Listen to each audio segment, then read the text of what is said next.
This is a war that should have never happened. It's a war the Russians tried repeatedly to settle on terms that were very, very beneficial to Ukraine and us. The major thing they wanted was for us to keep NATO out of the Ukraine.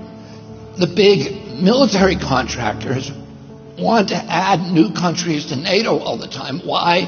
Because then that country has to conform its military purchases to NATO weapon specifications, which means certain companies, Northrop Grumman, Raytheon, General Dynamics, Boeing, and Lockheed, get a trapped market.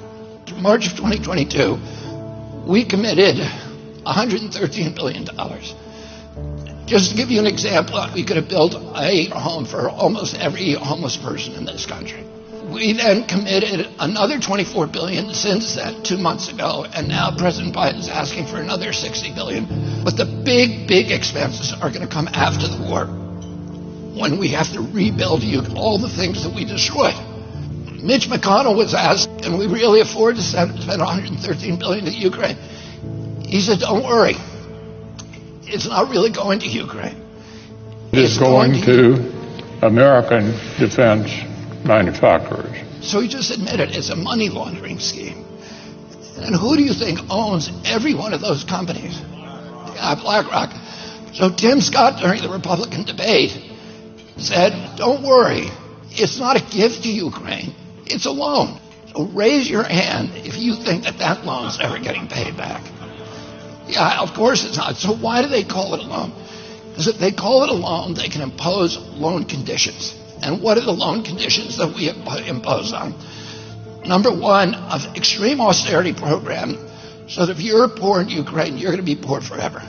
Number two, most important, Ukraine has to put all of its government-owned assets up for sale to multinational corporations, including all of its agricultural land, the biggest single asset in Europe.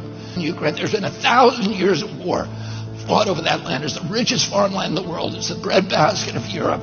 500,000 kids almost, Ukrainian kids, have died to keep that land as part of Ukraine. They almost certainly didn't know about this loan condition. They've already sold 30% of it. The buyers were DuPont, Cargill, and Monsanto. Who do you think owns all of those companies? Yeah, BlackRock. And then in December, President Biden gave out the contract to rebuild Ukraine. And who do you think got that contract? BlackRock. So they're doing this right in front of us. They don't even care that we know anymore, because they know that they can get away with it. And how do they know that? Because they have a strategy. And that strategy is an old strategy, which is they keep us at war with each other. They keep us hating on each other. They keep the Republicans and Democrats fighting each other, black against white, and all these divisions that they sow.